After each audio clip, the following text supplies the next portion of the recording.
No, see, this is the project. The hecklers. Okay, good afternoon, almost good evening, ladies and gentlemen. Welcome to Breaking Ground, last presentation of the day in this room. Just a quick note before we begin, please respect the speaker. Put your cell phones and other devices in vibration mode or silent mode, whatever your preference is. Floor is yours. All right. Thanks for skipping a little bit of bar time to come out and watch my talk. My name is Jacob Torrey. I work for AIS, and this is my talk, Cluck Cluck, on Intel's broken promises. Though I was just talking to an Intel guy who took offense to that, and so I had to put this little disclaimer that it's actually any system that supports PCI Express is vulnerable to this, virtual memory breakout. So before I put you to sleep or before you slip out to get a gin and tonic, I just want you to know that basically the crux of this talk is that the PCI Express specification allows software with sufficient privileges to break out and escape a virtual memory and then access any hardware, any memory of any process as well. I prefer this to be a discussion. This is some technical stuff, so if you have questions, please don't be afraid to jump in. If you can't hear me, just put your hand up or go like this. And then obviously any rude comments are mine only and not those of my employer. I work in Denver. Shameless plug, we're hiring. I lead the low-level systems group. So we've built a custom hypervisor for Mudge and a CFT program, which I'm talking about at Black Hat on Thursday. Built my own BIOS, scene assembly, and I like the outdoors. So real quick, we're going to cover some background. There's actually quite a bit of background because it's a pretty technical CPU bug that I'm basically going to be presenting. The problem and what we're trying to accomplish, and then why it's called Cluck Cluck, and then the solution, why this happened, and then some, I think, probably the best parts of future work. So if you leave early, you're going to miss out. So really quickly, this is probably very basic for a lot of you, but virtual memory, it's kind of using paging, the page tables. Operating systems can then partition each application to have a consistent view of memory. So each application appears to have, say, in a 32-bit system, 4 gigabytes of flat memory, and there's no other programs, and that program cannot overwrite other processes or the operating system kernel. Back before paging on DOS, if you had an application that was running, it could go berserk and overwrite your kernel. So that's what virtual memory is. So it's a addressing that doesn't actually hit RAM. It's run through the processor and the memory management unit before it hits RAM. It's controlled by the MCH, which is the memory controller hub, and that kind of acts as a bridge from the CPU to all the devices on that. So the PCI Express, the USB is all run through this memory controller hub. In the newer processors, this has all been integrated onto the die, but in previous, so pre-Nehalem, so Core 2 Duo and older, you'll actually see a separate chip and sometimes even a separate heat sink. Memory mapped I/O, that's if you want to talk to a hardware device as if it's just memory. So it will show up as a region of physical memory, and there are some defined registers there. Graphics card is a great example. They have a region of memory mapped I/O, and you just put your bitmaps there, and it will get drawn onto the screen. So it's faster, it's newer, and that's kind of the way everything is going. Before that was port I/O or programmed I/O, in which the CPU was involved in every single write of either a byte, a word, or a D word to a device. So this is a lot older. This is how you used to talk to a keyboard controller and pull and get one keystroke at a time. This is being phased out because of that. And I'll get talking about DMA a little bit later, but you can actually offload a lot of the memory mapped I/O to a separate controller so that your CPU is free to actually do work. TLB, translation look-aside buffer, really quick. It's just a CPU cache that stores virtual to physical memory translations. PAE is is a dirty hack. We can kind of skip over it, really. It's just a way that allows a 32-bit OS to pretend to access 36 bits of memory and access more. It was kind of like a stopgap measure before 64-bit OSs became popular. PCI configuration space. This is a set of registers and memory region that allows you to control your device. So if you want to tell your USB controller to eject a device, that's how you go through. You can go through PCI configuration space. PCI Express, this is probably the most important part of all these terms, came out with something called the ECAM, which is the Extended Configuration Access Mechanism. So PCI config space you used to access using port I/O, you would load into one port register the address you wanted, and then you would either read or write. So it required 2 port I/O reads, which take about a millisecond. So if you imagine how many clock cycles you're wasting on 1 millisecond. PCI ECAM is all memory mapped. So it takes all the PCI configuration space, throws it into a place in physical memory, and you can just access those registers as if you were accessing memory. CR3 registers on the CPU, it tells where the processor should go and look for the base of the page table. So when it wants to translate a virtual address to a physical address, it takes the address at the CR3, and then part of your virtual address, which is up at the top where it says PDE, that first one is kind of an index into your page directory. So that's what PDE is, page directory entry, and then an offset into here. And so each PDE, when you're using a large page, points to a 4 megabyte page. You can add in more levels of direction, so you could actually map a PDE to a page table entry. But for now, we'll just simplify this. You can get really complicated. I think with virtualization and extended page tables, you can go all the way to 7 or 9 levels of indirection. So that's why the TLB is there, to cache these very slow processes. So why is virtual memory good, and why is that considered a promise that Intel is going to break later? So it's a protective feature or promise. So the first code in, when you boot up, you can set up paging and memory however you'd like, so that your applications can't access kernel memory, your applications can't access other applications, and you can kind of go in and defend the system. Unless you have access to page tables, you can't access the page tables. So unless you know the virtual address for those page tables and that's been mapped into your process space, you can't change that for other ones. So this is the chicken and the egg problem, is a catch-22. So unless you know how to add mappings to the page table, you can't add mappings to the page table. And it protects against a number of attacks. So if you want to access memory-mapped hardware that's not mapped into your space, so if you're a process and you don't have access to the memory-mapped I/O for the graphics card, then you can't access that and maybe do an attack on the GPU. So the goal, we want it to be able to map in arbitrary physical memory. So this requires modifying page tables, which is that chicken and the egg problem. So we need to know where they are in virtual memory. We can read the CR3 register and figure out where they are in physical memory. That doesn't help us. And so we as the attacker or good guy, we're executing as either kernel shellcode, live memory forensics. We could be a hypervisor.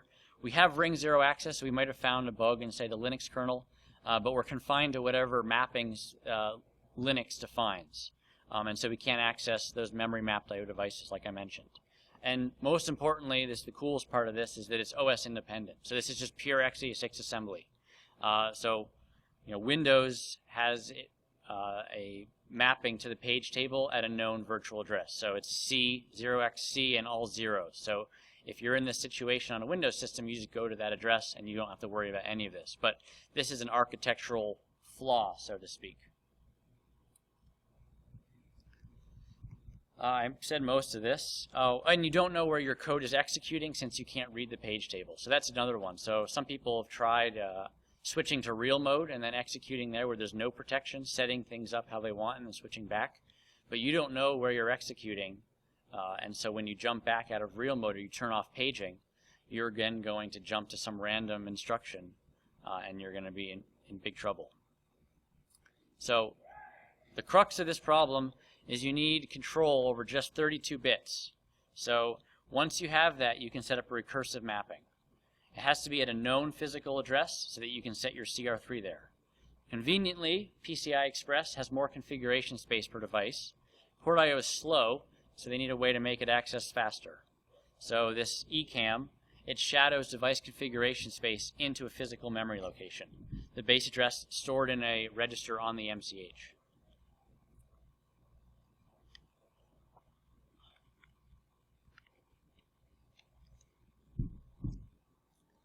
So our basic solution, we're going to construct a page directory entry that will map in the CR3 of the operating system page tables. And then we're going to mark it as present, readable, writable, and then using PS, which is the page size, we're going to make it a large page, so we don't need to have an intermediary page table entry. We then want to use port.io to insert this new page directory entry into PCI configuration space, which basically is allowing us to modify what the CPU thinks is physical memory through port.io. We can then determine the physical location of that place we just wrote to using this PCI base address, which we can access through port.io again. So the only problem seeing here is that the page directory entry has to go somewhere, and you can't just overwrite a random PCI configuration register, otherwise the system may crash. So conveniently, Intel has provided us with the scratchpad data register. I kid you not, it says this register is for software use only, it has no functionality. So it's almost as if they were helping me out with this. So 32 bits of beautiful storage right in the memory controller hub itself, device 0, function 0, and now you can use port.io to write that physical memory in the scratchpad register. Then you read out that PCI X bar I mentioned already, and now you know where your PD is in memory. Next step is to change your CR3 register to point to your PCI configuration space. Kernel code is marked as global in the page tables, so the TLB won't get flushed when you make that switch, and so your box won't crash, and you can still run the code. And then the CPU doesn't know anything that it's doing anything wrong, because in its view, it's just accessing memory. It has no idea what's there, what the semantics or the meaning of that memory is. And the MCH doesn't know what the CPU is using this memory for, so it thinks everything is okay. So it's kind of a disconnect in between the MCH and the CPU. Any questions about this so far? Yeah?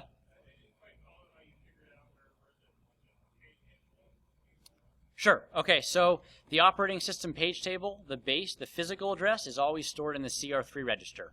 So you can read that out, but you don't know where that's mapped into your virtual address space. And so that's what we're doing right now, is we're going to create a virtual memory pointer to point back to that CR3 register so we can access the main operating system page registers, page tables. Which one? So the scratchpad data is where we are putting our page directory entry that points to the operating system page table. So basically what we're doing is we're treating PCI configuration space as a page table. And we got to be very careful when we access it, because there's only one entry that's valid, and there's some alignment issues where you can't have a page table pointing to an arbitrary memory address. It has to be aligned to certain boundaries. So the scratchpad data register is a PDE, or page table entry, that is then mapping in the CR3 value of the operating system. The scratchpad? It's just because I know that in the specification that it won't muck with any hardware. If I were to use, say, a graphics card one, it might throw crap up on the screen. So, good question. Any others? Okay. So now we have a virtual pointer to the operating system page tables, or page directory, I should say. Now we can scan these, the operating system or the real ones, for an empty entry, and then we can put a recursive page table entry that points back to the page directories that the operating system is using. So this is called recursive mapping. And then we'll save where that entry is, and then we'll have a known virtual address. We switch back CR3, and again, since we're on global pages, the TLB won't flush us, so we can continue working. And then all in a few lines of assembly, we have a virtual pointer at a known location that points to the operating system CR3. So breaking out of virtual memory, essentially. A couple caveats. So alignment, I mentioned.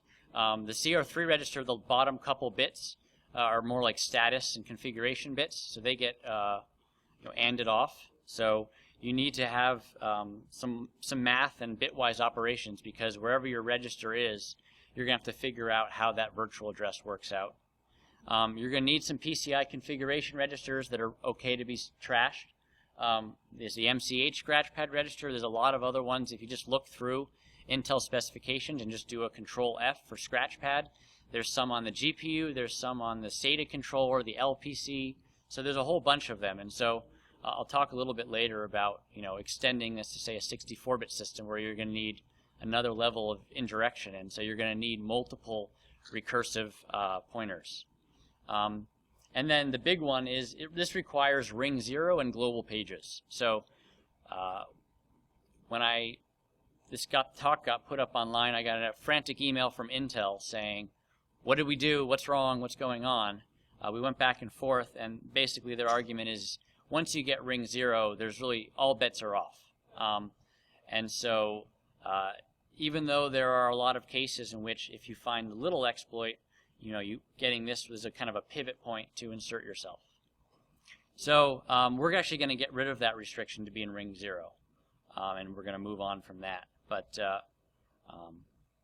go on from there. So any questions? Good? Okay.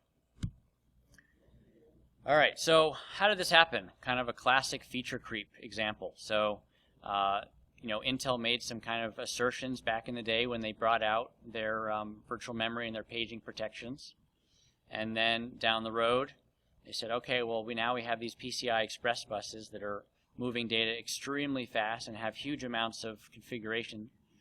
This is too slow doing it all over port I/O, so let's throw this in. And then they violated those assumptions without going back and verifying it. This has happened before. There's the SMM caching bug, which is where they added a new feature without realizing that it, forked everything up. There's some virtual machine side channels where they went for the performance over security decision, etc. So, as I said, Intel reached out, spoke with Branko Rodrigo, who's actually in the other room right now. He's also speaking at Black Hat, so try to bump into him if you see him. His thoughts, basically, this is an impressive attack in the sense that it makes something OS independent. So really, there's no point if you know what your target system operating system is, because either the Linux kernel is identity mapped, or Windows, it's at a known virtual address. This is just a cool flaw in the x86 architecture. And so if you already have ring 0, you're already pwned. So not really a big deal, but they're going to go and provide some education to the OS developers so they realize what can happen when you have these flaws. And it's already possible for target operating systems. So cluck is not target specific. If you know you're hitting an x86 system, regardless of what operating system it's running, this x86 assembly will run and work. If you're trying to target, say, a Windows 7 machine, then you would just use the target-specific attack. So this is more of a cute, weird machine or an Easter egg rather than a 0-day. Hopefully that's not a letdown for some of you. So if you're out and building a new system, these are some suggestions I would provide to make sure that you don't have a similar issue. So codify your verification. Formalize what your platform is guaranteeing and what it does and what it doesn't do. If you're taking input, formally parse that, and so that way you can reject bad input rather than going into some unknown state. So that's kind of the example behind ROP, where you don't formally parse that input, and that input is return addresses, which is essentially an assembly language for a ad hoc virtual machine. So you need to codify what your platform or what your design is doing, and then what its guarantees are making, and what assumptions you're making that, for example, the adversary can't do X, Y, and Z. And then when you add a new feature, go back and review everything. So, one thing I think, Alloy is a tool by MIT to do model verification. So you can write, in a couple hundred lines of code, you can write a formal model for an architecture, and it can check a whole bunch of different cases that you wouldn't be able to check. So before you start writing a single line of, C code or Python, you can make sure that your design is sound and there's no invariance that can be broken. And then you just update this model and run it again whenever there's a new feature that you add.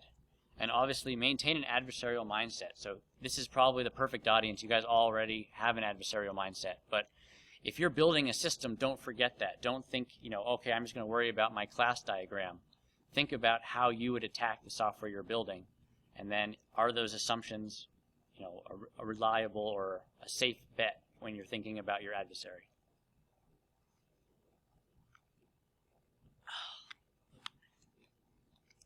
A couple of use cases. This came up originally as forensics. So you can plug a PCI device in. So actually there's an NSA playset talk at DEF CON about exfiltrating data over PCI. So they're doing it at the PCI bus mastering level. This is if you can plug something in and get software to run.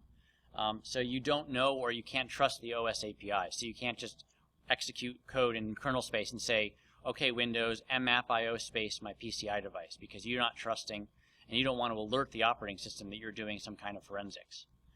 You need full memory access, as you want to get the whole dump, and then you're going to need memory mapped.io to whatever device you're exfiltrating. So if you want to get direct access to the NIC, and then that way you can send your data off over the network without using the operating system APIs, which might get picked up by some kind of host-based protection. So that's where you can use this. It's basically a memory cree attack where you're directly accessing it rather than going through OS APIs. Hypervisors, it provides a memory or an OS independent way to map in memory. So if you're running a thin hypervisor, you want to do some introspection, and you don't really want to care about how whichever operating system you're virtualizing. So something like Blue Pill is a rootkit example. They'd be able to go in here and use this to map in memory regardless of whatever operating system they're subverting. And then the last, kernel shellcode for whatever reason you might have. And you want to be able to pivot from a little blob of shellcode, x86, that doesn't call any specific kernel functions, to full system memory access and memory mapped I/O. Once you have that, you can inject yourself anywhere. You can get a lot of rootkit persistence. You can hook the IVT or the IDT, and you can really, completely hone the system. All right. Any questions before I go to? Okay, cool. Future work. So these are all theoretically possible. I just haven't written them up yet. So you can extend this to work on PAE or 64-bit. You're just going to need to find larger scratchpad registers or more of them that will point. So you'll have to have a page directory entry that maps to a page table entry, which is also in PCI config space, and then maps to memory. So it's more of an engineering task. It would be really nice if you could remove your global page requirements so that you could execute anywhere as long as you had kernel privileges. And then remove ring 0 requirement. This is the big one. So this actually happened when I was emailing with Intel, and they said, this attack is not really that impressive. So I went back and said, okay, well, now I've removed the ring 0 requirement. So an application running in user space with I/O privileges, such as X server, which is run on a number of systems, or if you're running in BSD with secure level, you can actually have full memory access from ring 3. So don't tell me my attack is pointless is the outcome of this. So this hasn't been implemented and tested, so it's future work, but in theory everything should come together. A little bit more background, and then our goal is basically to get from ring 3, so user space application with an I/O privilege to talk over port I/O, to ring 0 or arbitrary physical memory access. So why would you care about this? You need root to get IOPL. So on BSD systems with secure level, you can get root, but root doesn't have access to kernel. You can't load a kernel module in a BSD system on secure level. So this is a way to break out of that and get into the kernel. And then it's also kind of a neat trick. So really quick, the overview for the technical ones amongst us. We're going to use DMA. This is actually a DMA attack to overwrite either kernel code or the IVT. We're going to set up a table in the ECAM pointing to target memory addresses we want to overwrite. We're going to write a payload to disk, and then we're going to use port I/O to tell the DMA controller to read from that block, or have it read from memory first so we can do a patch and then write back. And so this essentially allows us to do access to arbitrary physical memory. So a little bit more background. So DMA requires a few things. So the reason you can't do this without this trick is that DMA requires both a buffer, or it's a PRDT, physical region descriptor table, which has to be stored at a known physical location to tell the DMA controller which blocks and where they need to go, and then also you need port I/O. And so up until now, there was no way to write this PRDT at a known physical location. So even if you had exploited X server, you couldn't do this DMA attack. So basically, it needs to be at a known physical address if only there was a way to write physical memory using port I/O at a known location. So conveniently, I just showed you that. So you can set this table up and you can store your target memory address. So I would recommend reading out the IDTR, which is the pointer to the interrupt descriptor table, and then maybe modifying that. So then DMA, this is the old school DMA. So this is ATA DMA. Then you can use port I/O to tell the DMA controller to read and write. You got to give it kind of, if it's a read or a write, start and stop. You don't care about the status byte. And then a pointer to the table we already set up. And then you use port I/O to communicate with the ATA controller. And then you can communicate over the standard ATA or a TAPI spec. You could also use a CD drive, but I don't know how many CD drives have shellcode on them, but you could if you wanted to. And then there's the different read DMA and write DMA bits. So you now theoretically have full read and write access to the entire memory space. What you do with that is left as an exercise to the reader. So some caveats as well. Newer drives, mostly the SSDs, are in what's known as AHCI mode, which is something you can set in the BIOS. And they won't respond to these ATA commands. And so this won't work in AHCI mode. And then Intel VTD, which is their extensions for hypervisors that provide directed I/O capabilities, which prevent a DMA attack against a hypervisor. This will allow you to do that if you had an operating system with this capability. As far as I know, that's not happening right now. All right, so I'm going to let you out early so you can get drinking, but a couple conclusions. As I said, it's not really a security hole in itself because you already need to have some privileges.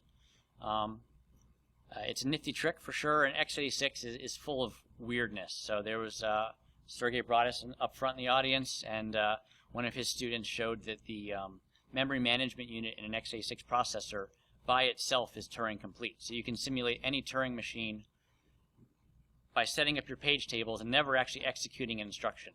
So basically this is such a complicated architecture that there's a whole bunch of weird things you can find. A new architectural feature creates a broken invariant from the past. Intel's pretty cool. I hope they can take some jabs. And then you'll be able to read more in the latest POC GTFO, which is coming to a printer near you. Or on Friday, you can grab it from the No Starch Press booth at DEF CON. With that, any questions? Perfect. Just the response I was expecting.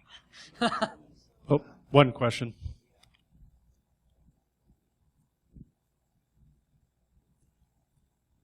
So can you go back to the solution slides and comment on which invariant they broke? Sure. I mean, what were they thinking they were preserving? Yeah, so I would say that the promise they broke is that currently the way that when you bootstrap a system, you start off in real mode, which is completely unprotected. Any software that runs in real mode has full power over the system. And so an operating system immediately bootstraps itself to protected mode. And then it can set everything up where applications can't access kernel memory, can't access this device or that device. And so that invariant of basically whoever's the first in, who's ever the king of the hill, can then defend everyone else, that invariant has been broken now. So now if you come up, this is basically a catapult that allows you to smash your way into the castle and take over and kick the operating system out if you wanted to. You could then create a little region of memory where the operating system can't even read it. So even if there was some kind of active operating system defense, it wouldn't be able to read the region of memory you're hiding yourself in. Does that answer your question? Okay. So, so you have this PCI configuration area where you put the table, which is great. This is lovely. I wish I thought of that.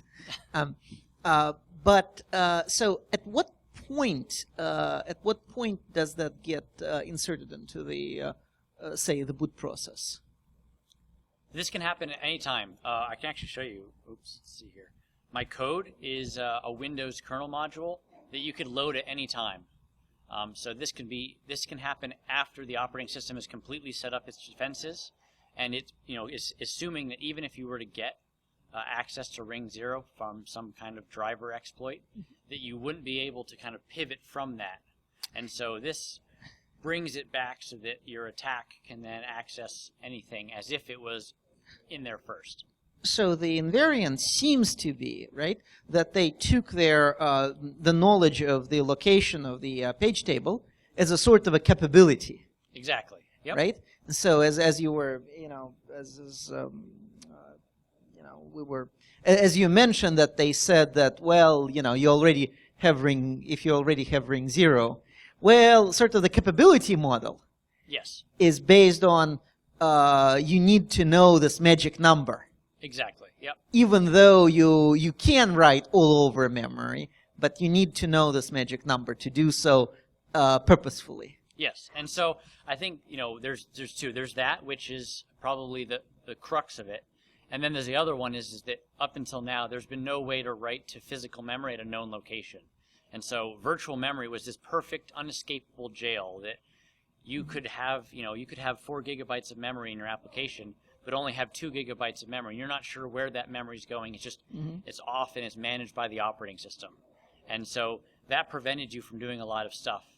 And talking to hardware, because hardware usually has both port I/O and a memory mapped I/O component, so that the memory mapped I/O component was kind of a protection, the capability that unless you had access and you had that mapped into your address space, it was essentially hidden from you. Yeah, it's interesting how much. I mean, what other leaks you might be able to find with this? Yeah. So my weekend projects have been trying to get rid of the ring or the I/O privilege requirements. So that would be a fully generic privilege escalation on any operating system. So that's hopefully what I'll be talking about if I can have some results in the next year or so. All right. Any other questions? Okay. Cool. Thank you very much. Thank you. This is end of line for Breaking Ground tonight.